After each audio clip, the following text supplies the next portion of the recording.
Hello students. तो worksheet के माध्यम से आपकी पढ़ाई कैसी चल रही है आप लोग इसे ज़रूर बताएंगे कमेंट बॉक्स में। और आइए चलते हैं तब इस वर्कशीट की कड़ी को आगे बढ़ाते हैं।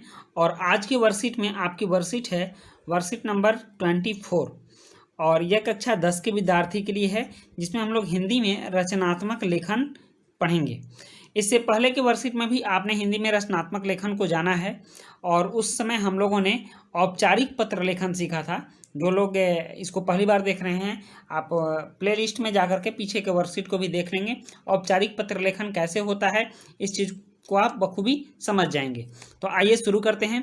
और शुरू करने से पहले मैं एक बार फिर आप सबों का ध्यान इस ओर आकृष्ट करना चाहता हूं कि आप हमारे चैनल को जरूर सब्सक्राइब करें और बेल आइकन का बटन भी दबाएं ताकि हमारी सारी वीडियो आप तक पहुंचती रहे। आइए देखते हैं क्या कह रहा है।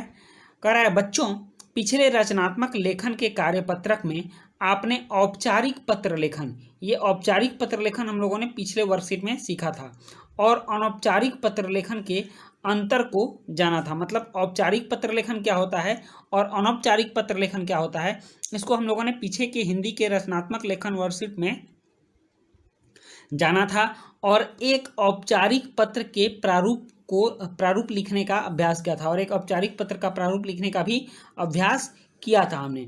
आज हम इस कार्यपत्रक के माध्यम से औपचारिक पत्रों के प्रकार का अध्ययन करेंगे। मतलब औपचारिक पत्र भी कितने प्रकार के होते हैं, इन बातों को हम जानेंगे। दिए गए विषय पर एक औपचारिक पत्र लिखने का अभ्यास करेंगे और आज फिर हम एक औपचारिक पत्र लिखने का अभ्यास करेंगे।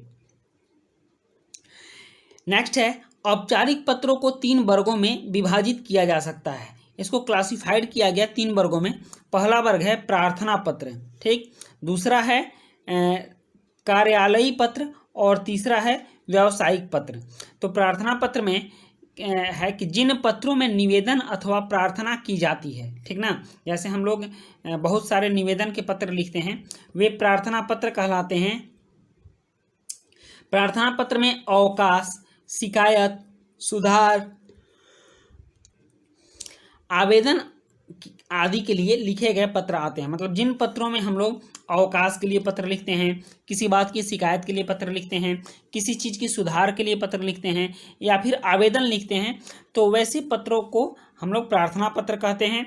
और ये पत्र स्कूल के प्रधानाचार्य से लेकर किसी सरकारी विभाग के अधिकारी को भी लिखे जा सकते हैं। मतलब कि प्रार्थना पत्र स्कूल के प्रधानाचार्य से लेकर और सरकारी विभाग के अधिकारी को भी लिखे जा सकते हैं। और नेक्स्ट है कार्यालयी पत्र, मतलब ऑफिशियल लेटर।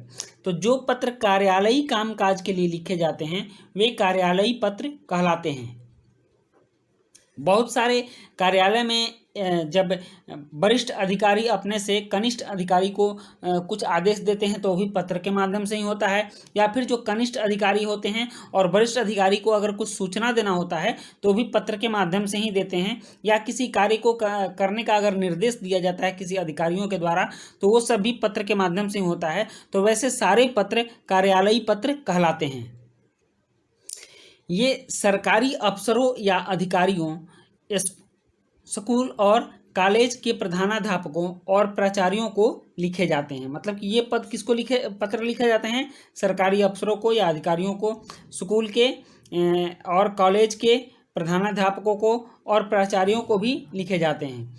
इन पत्रों में डाक अधीक्षक, ठीक, और समाचार पत्र के संपादक, परिवहन विभाग, थाना प्रभारी, स्कूल प्रधानाचार्य आदि को लिखे गए पत्र आते हैं। इसमें भी बहुत सारे प्रकार हैं और ये सभी प्रकार जो हैं कार्यालयी पत्र के अंतर्गत आते हैं। नेक्स्ट है आपका व्यावसायिक पत्र। व्यावसायिक पत्र मतलब कमर्शियल लेटर।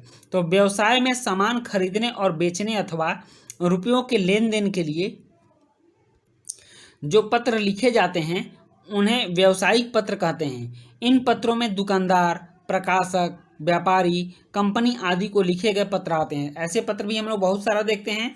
तो ये सारे पत्र जो होते हैं, जो कमर्शियल पत्र होते हैं, ये व्यावसायिक पत्र कहलाते हैं। अब है औपचारिक पत्र लिखते समय ध्यान रखने योग्य बातें।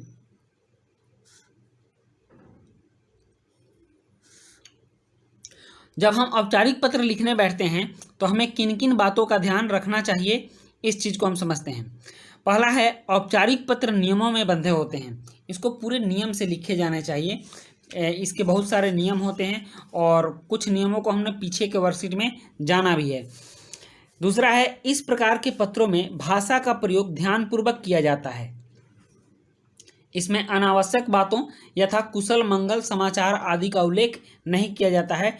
ठोस बातों को, जो मूल बातें होती हैं, उन्हीं मूल बातों को लिखा जाता है और भाषा बिल्कुल सही रखनी होती है।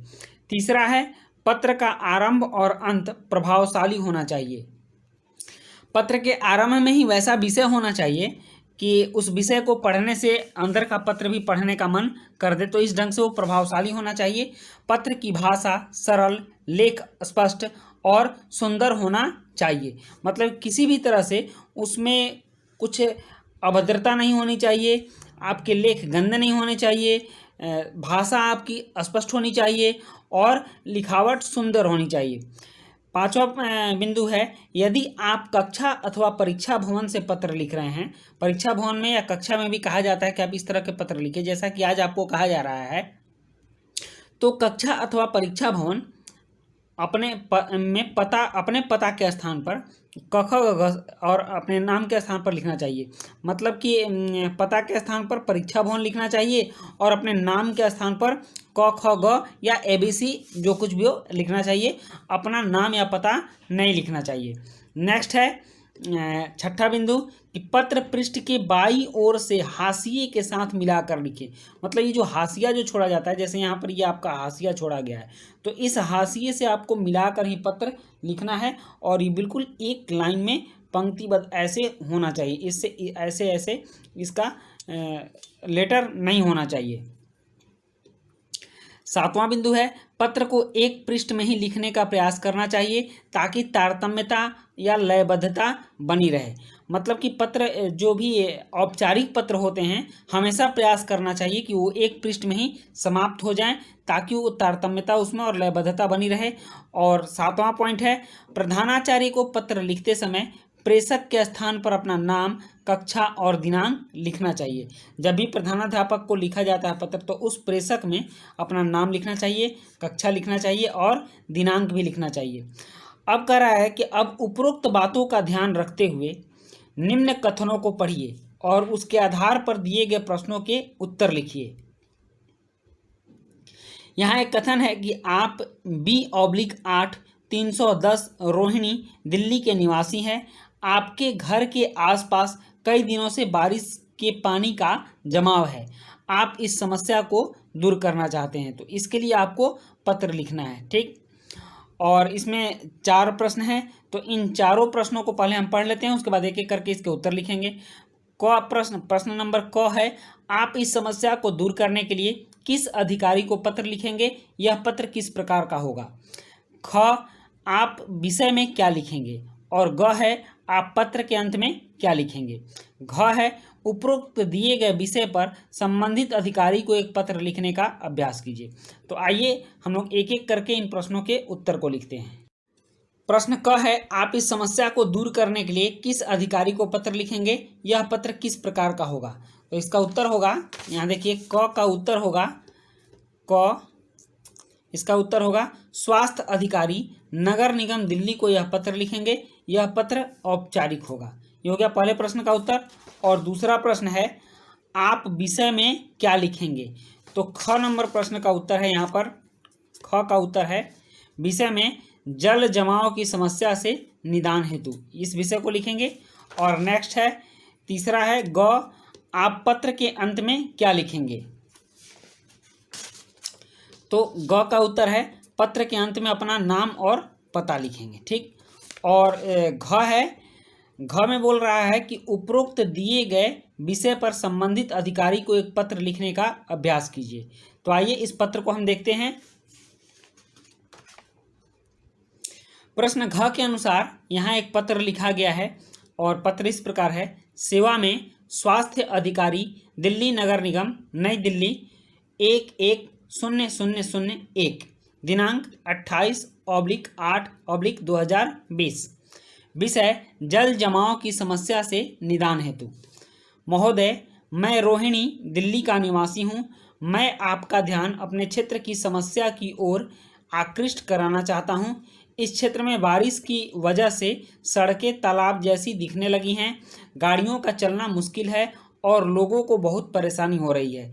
इस जल जमाव से बीमारी फैलने का खतरा भी बढ़ गया है। अतः आपसे अनुरोध है कि जल्द से जल्द बारिश के पानी को निकालने की व्यवस्था करें।